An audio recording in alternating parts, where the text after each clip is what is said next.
इस एडवेंचरस कहानी की शुरुआत होती है ट्रांसिल्वेनिया के कुछ सोल्जर्स को दिखाते हुए जो कि फॉरेस्ट के अंदर कुछ जांच पड़ताल कर रहे थे। अचानक अब उन सभी सोल्जर्स में से किसी को एक मुकुट मिला होता है जो कि उनके दुश्मनी देशों का था। ये वो मोमेंट होता है जब ट्रांसिल्वेनिया और टर्किश लोगों के बीच बहुत ही बड़ी जंग चालू थी। अब उस आदमी ने टर्किश लोगों के सिपाही का मुकुट लेकर सीधा अपने प्रिंस को दिखा दिया जिसका नाम व्लाड होता है। व्लाड ने जब इन मुकुट को बड़ी बारीकी से देखा तो वो समझ जाता है कि टर्किश के कुछ सिपाही यहाँ छुपे रह सकते हैं जो शायद हम पर नजर रखने की कोशिश कर रहे होंगे। इसीलिए अब व्लाड ने डिसाइड किया कि वो अपने कुछ सोल्जर्स के साथ उस पहाड़ी की तरफ जाएगा जहाँ से ये पानी आ रहा था। वो पहाड़ी बहुत ही ज्यादा खतरनाक थी जिसका नाम ब्लैक टूथ माउंटेन होता है। सभी लोग रात होने के बाद वहाँ पर बिल्कुल नहीं जाना पसंद करते थे क्योंकि वहाँ किसी खतरनाक क्रिएचर के होने की संभावना जताई जाती थी। लेकिन व्लाड को इन चीजों में बिल्कुल भरोसा नहीं होता, इसीलिए वो अपने सैनिकों को लेकर सीधा उस पहाड़ी की तरफ चला जाता है। उसे अपने दुश्मनों को किसी भी हालत में खत्म करके किंगडम को सुरक्षित रखना था। अब यहाँ पर व्लाड के कई सारे सैनिक माउंटेन पर जब पहुंचते हैं तो उन्हें एक गुफा दिखाई दी। गुफा के अंदर से कुछ आवाज आ रही थी, इसीलिए धीरे धीरे सभी एक एक करके अंदर जाने लगे।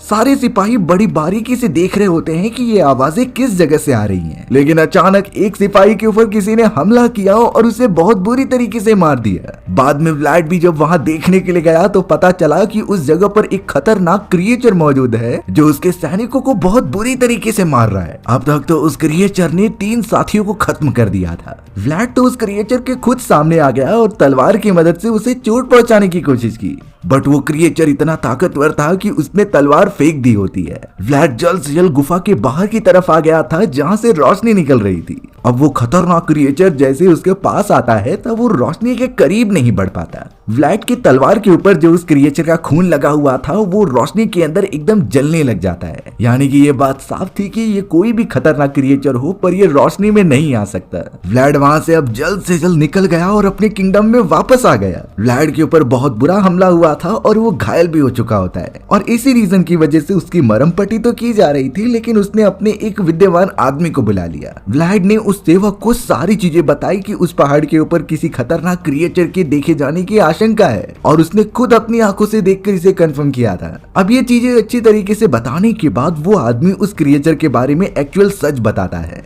उस आदमी ने बोला कि उन सारी क्रिएचर्स को वैम्पायर्स कहते हैं जो कई साल पहले डिमोनिक शक्तियां हासिल करने के चक्कर में पागल हो चुके थे। उन सभी को डिमोनिक शक्तियां मिल तो गई लेकिन साथ ही साथ एक कर्ज भी मिल गया होता है, यानी कि वो सारे वैम्पायर सिर्फ अंधकार में ही रह पाएंगे और वहीं अपनी शक्तियां यूज कर पाएंगे। अगर वो जरा भी रोशनी में आए तो उनकी मृत्यु हो जाएगी। व्लाड को तब जाकर समझ में आता है कि वो वैम्पायर ही था और वो रोशनी में नहीं आ पा रहा होता है। व्लाड ने सोच लिया था कि वो उस क्रिएचर को मार कर रहेगा क्योंकि उसने कई सारे सिपाहियों को खत्म किया था। अब यहाँ व्लाड इतने समय बाद अपनी वाइफ मीरा और अपनी बेटी ईगर से मिल रहा था। मीरा बहुत ज्यादा सोच में पड़ जाती है क्योंकि व्लाड के बॉडी पर खरोच के निशान थे। व्लाड ने तो अपनी वाइफ से सिंपली ये कह दिया कि मुझ पर वॉल्व्स का हमला हुआ था लेकिन मैंने सबको खत्म कर दिया। मीरा यहाँ पर अब व्लाड का बहुत अच्छी तरीके से सेवा करती है और उसके सारे जख्मों पर मरहम लगाती है, लेकिन व्लाड के दिमाग से वो खतरनाक क्रिएचर जा ही नहीं रहा था। ऐसा लगता है कि क्रिएचर ने मानो व्लाड को वश में कर लिया हो, पर व्लाड को अपने बहादुर सैनिकों की मौत का बदला तो लेना ही था। अब अगले दिन व्लाड के किंगडम में हमजा नाम का एक सोल्जर आता है जिसके कई सारे सिपाही मारे गए थे और ये सारे सिपाही उसी डार्क माउंटेन के ऊपर मरे हुए होते हैं। हमजा लगातार यही सोच रहा था कि व्लाड और उसके सैनिकों ने ही उसके सिपाहियों पर हमला करके उन्हें मारा है और इसके बदले हमजा को राजा से कई सारे सिपाही चाहिए थे। व्लाड ने हमजा को यहाँ पर साफ कह दिया कि वो इन चीजों के बारे में बिल्कुल नहीं जानता, वो अपना उपहार अपने साथ ले और यहाँ से चले जाए। हमजा बहुत ही ज्यादा गुस्सैल था और उसकी सेना किसी भी तरीके से फुलफिल होनी चाहिए थी, तो इसीलिए हमजा यहाँ पर व्लाड से जबरदस्ती करने लगा कि मैं तुम्हारे किंगडम से कुछ सिपाही अपने लिए लेकर जाऊंगा। वो तो कुछ सिपाहियों को पकड़कर लेके जाते ही हैं, लेकिन व्लाड वहाँ पर आकर हमजा को रोकने लगा। वो उन्हें जल्द से जल्द यहाँ से चले जाने के लिए कहता है। फिलहाल के लिए वहाँ पर हमजा के जितने भी सिपाही थे वो चले जाते हैं, पर वो अपना बदला लेकर रहेगा।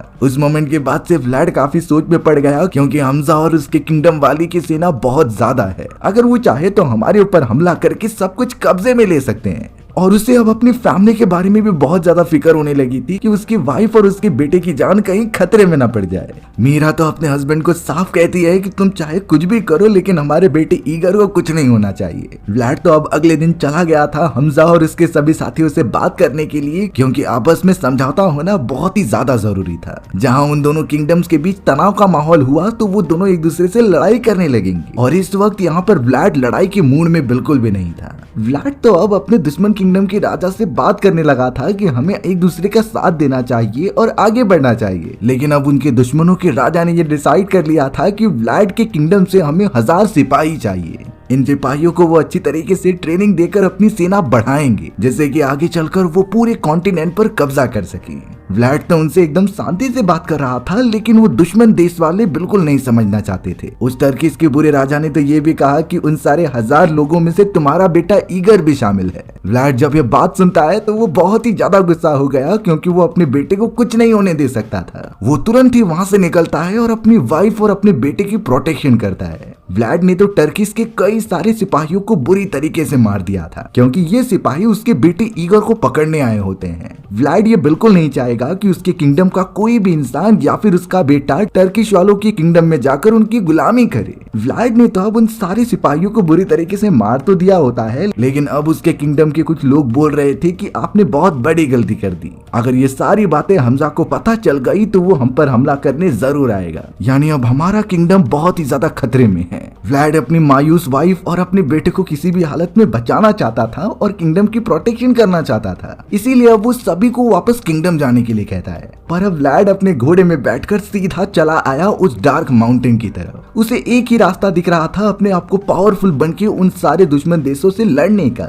व्लाड किसी भी तरीके से उस वैम्पायर की गुफा में चला जाता है और उसके सामने जाकर रिक्वेस्ट करने लगता है। व्लाड ने वैम्पायर को सारी बातें बता दी कि किस तरीके से दुश्मन किंगडम वाले हमारे किंगडम पर हमला करके सारे लोगों को मारने वाले हैं, और व्लाड नहीं चाहता कि उसके किंगडम के कोई भी लोग को बुरी तरीके से मारा जाए। तो इसीलिए व्लाड चाहता था कि उसे भी वैम्पायर की शक्तियां मिले, जिससे कि वो ताकतवर बन जाए। अब हमें पता चला कि वो वैम्पायर भी इतने सालों से आजाद होने की कोशिश कर रहा था। उस वैम्पायर को एक ऐसे इंसान की तलाश थी जो बहुत बहादुर हो और किसी के लिए लड़ने मरने के लिए तैयार हो जाए। व्लाड उसे परफेक्ट इंसान लगता है जिसकी मदद से वो आजाद हो सकता था। वैम्पायर ने तो पहले व्लाड को ललचाने की कोशिश की कि अगर मैं तुम्हें अपनी पावर्स दे दूंगा तो तुम में इतनी शक्ति आ जाएगी कि तुम कितनी भी बड़ी सेना से आसानी से लड़ सकते हो। व्लाड इन बातों से खुश होने लगा और उसे कहता है कि मुझे वैम्पायर बना दिया जाए। अब यहाँ वैम्पायर ने अपना हाथ काटा और कुछ खून नीचे गिराने लगा। वैम्पायर का ये खून पीने के बाद व्लाड पूरी तरीके से एक नए वैम्पायर में कन्वर्ट हो जाएगा,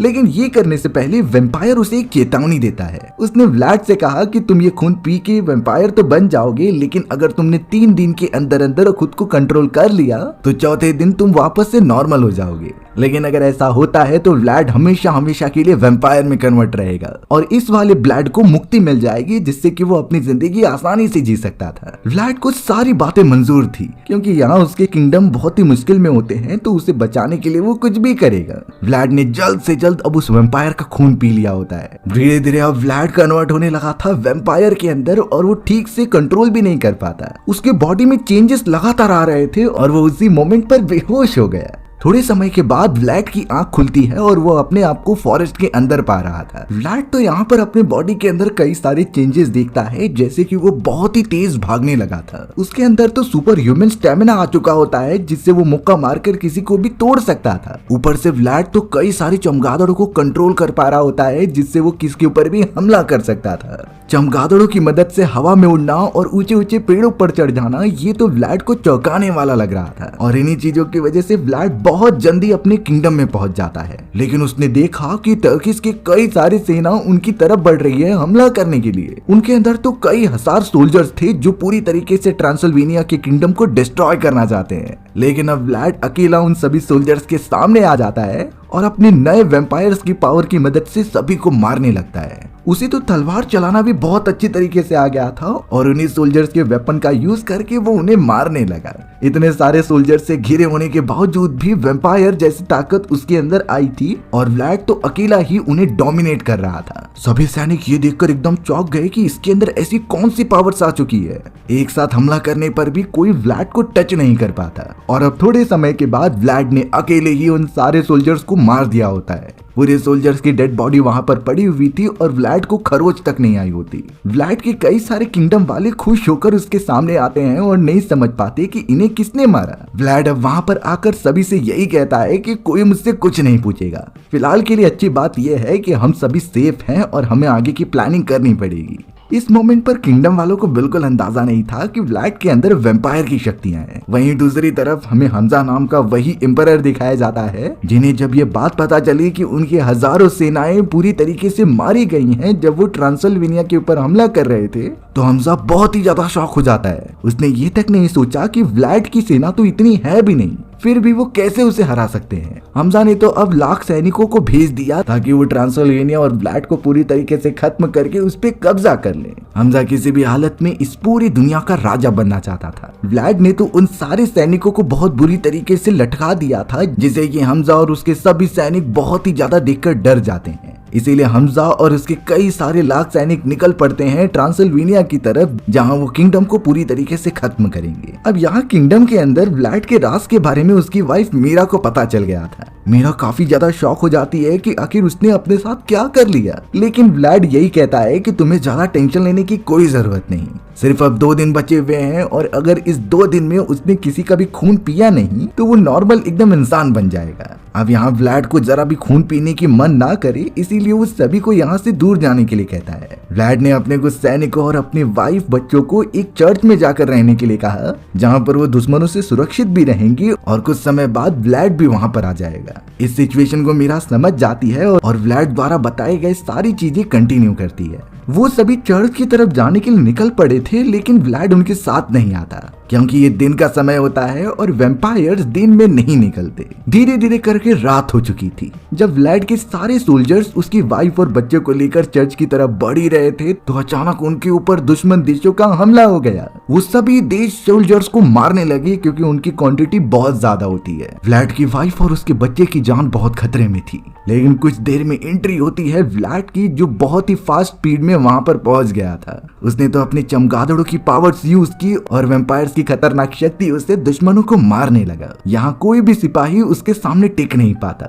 चारों तरफ व्लाड ने इतने सारे चमगादड़ फेंक दिए थे कि वो दुश्मनों की बॉडी को खा जा रहे होते हैं। तुर्की की आधी सेनाओं को तो उसने ऐसे ही खत्म कर दिया था और जो लोग बच गए होते हैं वो डर कर भागने लगे। यानी कि व्लाड दिन ब दिन बहुत ज्यादा ताकतवर होता जा रहा है। अब जो सारे बचे हुए लोग थे वो अपने राजा के पास आ जाते हैं और उन्हें सब कुछ बताते हैं कि व्लाड एक शैतान है और उस शैतान से कोई भी नहीं जीत सकता। हमजा के सामने उसके सैनिकों ने बताया कि किस तरीके से व्लाड चमगादड़ों को कंट्रोल करके उन पर हमला कर रहा था और अब सारे सिपाही इतना ज्यादा डर गए थे कि कोई भी व्लाड के अगेंस्ट जाने से डर रहा था। हमजा और उसके किंगडम वाले भी एकदम सोच में पड़ जाते हैं। अब यहाँ हमजा को कुछ करना होगा, नहीं तो उसके साथी कभी भी व्लाड के खिलाफ लड़ाई नहीं कर पाएंगे। उसे इतना तो अंदाजा हो चुका था कि व्लाड के पास जरूर काली शक्तियां हैं और उन काली शक्तियों को इसने हाल ही में प्राप्त किया है। इसके बारे में वो पता करने लगा, लेकिन फिलहाल उसे अपने सैनिकों का डर निकालना है। इसीलिए हमजा ने अपने सारे सैनिकों की आंखों पर पट्टी बांध दी और उन्हें एक दूसरा दुश्मन बताकर सीधा भेज दिया ट्रांसिल्वेनिया में। अगर वो सभी व्लाड को देखेंगे ही नहीं और उन्हें पता नहीं होगा कि वो व्लाड के ऊपर हमला कर रहे हैं तो वो बिना किसी डर के हमला कर सकते थे। हमजा किसी भी तरीके से व्लाड को मारकर उसके पूरे किंगडम पर कब्जा करना चाहता है, तो वो हर तरीके की कोशिश करने लगा जिससे व्लाड मजबूर हो जाए। हमजा ने ये प्लान भी बनाया था कि हमजा को लड़ाई में बिजी रख के वो उसकी वाइफ और बच्चों को किडनैप कर लेगा और उन दोनों को पकड़कर अगर ब्लैकमेल किया जाएगा तो व्लाड अपने आप ही हमारे पास आ जाएगा। हमजा ने तो ऑलमोस्ट अपनी पूरी सेनाएं ट्रांसिल्वेनिया की तरफ भेज दिए थे। वो सभी सोल्जर्स बहुत खतरनाक होते हैं जो किसी को भी खत्म कर सकते थे। वहीं अब किंगडम के अंदर व्लाड सभी के साथ रहना स्टार्ट कर देता है तो कुछ लोगों को उसके ऊपर शक हो गया था। एक पादरी ये रियलाइज कर लेता है कि व्लाड रोशनी में आकर बहुत ही ज्यादा कमजोर होता जा रहा है, इसीलिए व्लाड हमेशा छांव में या फिर अंधेरे में रहता था। धीरे धीरे अब उसकी किंगडम के लोग ये मानने लगे थे कि व्लाड एक शैतान का रूप है। उन्हें बहुत ज्यादा डर लगने लगा, इसीलिए एक दिन वो सभी प्लान बनाते हैं और व्लाड को एक टेंट में लेके जाकर वहां रोशनी डाल देते हैं। रोशनी की वजह से व्लाड की पूरी बॉडी जलने लगी थी और अब इसी मौके का फायदा उठाकर किंगडम वालों ने व्लाड को जलाना स्टार्ट कर दिया। व्लाड एक वैम्पायर था तो वो इतनी आसानी से तो मरने नहीं वाला। थोड़ी देर बाद वो बाहर आकर अपने ही किंगडम वालों पर काफी चिल्लाता है। व्लाड ने ये कहना स्टार्ट किया कि उसने तुम सभी के लिए ही ये जिंदगी चुनी है, अपने आप को श्रापित कर दिया जिससे वो अपने किंगडम की प्रोटेक्शन कर सके। और अब यहाँ व्लाड के किंगडम वाले उसे मारने की कोशिश कर रहे हैं। व्लाड को इस समय पर बहुत गुस्सा आ रहा था और अगर उसके खिलाफ कोई भी चिल्लाकर बात करता तो वो उसे मार ही देता। थोड़े समय में वहां व्लाड की वाइफ मीरा आ जाती है जो उसके गुस्से को शांत कर रही थी। उसे रियलाइजेशन था कि व्लाड ने अपनी जिंदगी की कुर्बानी दी है और इस जिंदगी को चुना है जो बहुत ही ज्यादा कॉस्ड है। धीरे धीरे शायद उसके किंगडम वाले व्लाड की कुर्बानी को समझ रहे होते हैं, लेकिन अब उन्हें पता चला कि हमजा और टर्की की पूरी सेनाएं वहां पर पहुंच चुकी हैं। और जब इस कैलकुलेशन के बारे में व्लाड को पता चलता है तो वो शॉक हो गया, क्योंकि इतनी सेनाएं ट्रांसिल्वेनिया के पास है ही नहीं। वो आखिरकार इतने सैनिकों से फाइट कैसे करेंगे? तब जाकर व्लाड ने एक तरकीब सोची और वहां मौजूद जितने भी चमगादड़ थे उन्हें कंट्रोल करना स्टार्ट किया। व्लाड के पास इतने सारे चमगादड़ जमा हो जाते हैं कि वो उनसे एक बड़ी सी चीज बनाता है और सीधा उस सेना की तरफ हमला कर देता है। सारे दुश्मन सेना के लोग बुरी तरीके से मारे जाने लगे क्योंकि वो चमगादड़ थे। आखिर वो लड़ते तो लड़ते कैसे? आधे से ज्यादा सैनिक उन चमगादड़ों से मारे जाते हैं और अब तो व्लाड भी उस जंग में उतर गया था। उसने फिर से वेपन्स लेकर उन सारे सैनिकों को मारना स्टार्ट किया, पर वो इन सारी चीजों से अनजान था जो कि पीठ पीछे उसके की जा रही होती है। यानी हमजा द्वारा भेजे गए कुछ सिपाही पीठ पीछे महल के अंदर घुस जाते हैं। उन्होंने तो सैनिकों को मारकर व्लाड की वाइफ और उसके बच्चे को किडनैप करने का ट्राई किया। वो सैनिक व्लाड के बच्चे को किडनैप कर लेते हैं और उसकी वाइफ को महल के ऊपर से फेंक देते हैं। मीरा बहुत जोर से चिल्ला रही थी जिसके ऊपर व्लाड की नजर गई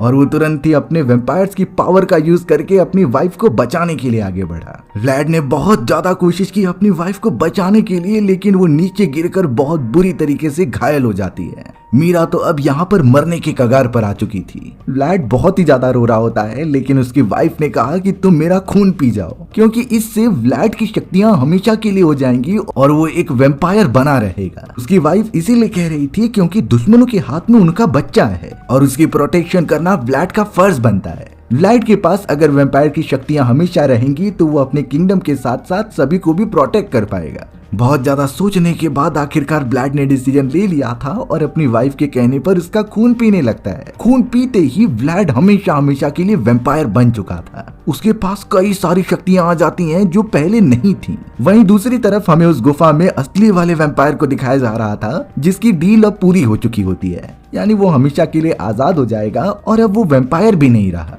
व्लाड अब यहाँ पर अपनी पूरी शक्ति के साथ अपने साथियों के पास आता है जो कि अब मर चुके थे, पर अब व्लाड ने अपना हाथ काटकर उनके मुंह में अपना खून डालना स्टार्ट कर दिया। ऐसा इसीलिए क्योंकि वो अपने सभी साथियों को वेम्पायर में कन्वर्ट कर रहा होता है। धीरे धीरे व्लाड के भी साथी वेम्पायर में कन्वर्ट हो जाते हैं और वो चारों तरफ घूमकर सैनिकों को मारने लगे थे। एक अकेला ही व्लाड उन सारे दुश्मनों पर भारी पड़ रहा था, लेकिन अब तो वेम्पायर्स की पूरी सेना बनती जा रही है। व्लाड के पास इतनी ताकत आ गई थी कि उसने चारों तरफ घने बादल छा दिए थे, और ये इसीलिए क्योंकि सूर्य की रोशनी नीचे ना पड़े और वेम्पायर्स अपनी सारी शक्तियां यूज कर सके। व्लाड की इतनी शक्तियां किसी भूकंप या फिर आपदा से कम नहीं थी। वो चाहता तो अपनी वेम्पायर की टीम के साथ पूरी दुनिया को अपने मुट्ठी में कर सकता था, लेकिन व्लाड एक अच्छा राजा होता है। वो तो सिर्फ शांति से अपने किंगडम को प्रोटेक्ट कर रहा था। व्लाड के उन सारे वेम्पायर साथियों ने पूरे दुश्मनी सैनिकों को मार दिया होता है और अब व्लाड खुद पहुंच गया था दुश्मनों के राजा के पास, यानी हमजा के लोकेशन पर। हमजा को यहाँ पर पता था कि व्लाड उसके पास जरूर आएगा, इसीलिए उसने अपने कमरे के चारों तरफ सिल्वर कॉइन्स डाल दिए होते हैं। इससे रोशनी पैदा होती है जिससे कि वेम्पायर्स कमजोर पड़ जाते थे।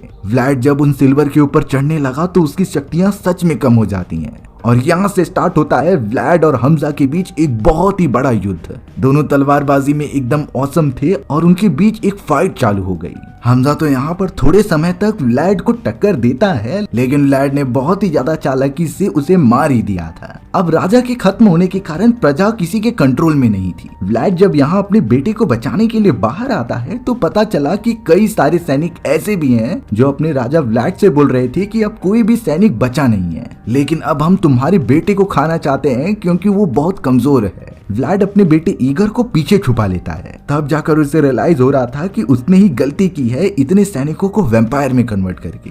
इन वैम्पायर्स को दूसरे लोगों को मारने में बहुत मजा आता था और अब ये उसके बेटे के पीछे पड़े हैं। एक वैम्पायर जैसे ही उसके बेटे को पकड़ने आया तो व्लाड ने उसे बहुत बुरी तरीके से मार दिया था। बाकी सारे दुश्मन वैम्पायर्स बहुत ही डर रहे होते हैं और पीछे हटते हैं। अब एक चर्च का पादरी वहां पर आकर उन्हें क्रॉस दिखाते हुए कहता है कि मुझे तुम्हारा बेटा दे दो जिससे की सुरक्षा मैं करूंगा। व्लाड उसके ऊपर भरोसा करके ईगर को उनके साथ भेज देता है, पर यहाँ उसे एक टफ डिसीजन लेना पड़ेगा क्योंकि अगर ये वैम्पायर्स इसी तरीके से बढ़ते रहें तो इंसानों का जीना हराम हो जाएगा। व्लाड ने ये गलती की है तो उसे ही ये सुधारना होगा। अब यहाँ व्लाड ने अपनी काली शक्तियों की मदद से दिन को रात का समय बना दिया था, तो वो उन्हीं घने बादलों को अपनी पावर से हटाने लगता है। सूर्य की पूरी रोशनी अब नीचे गिरने लगी थी जिससे कि हर एक वैम्पायर की बॉडी जलने लगती है। अफसोस की बात ये थी कि उन सारे वैम्पायर्स में व्लाड भी शामिल था। व्लाड की भी बॉडी अब बहुत बुरी तरीके से जलने लगी। ईगर अपने फादर को रोक नहीं पाता क्योंकि उन्होंने अपनी डेस्टिनी चुन ली होती है।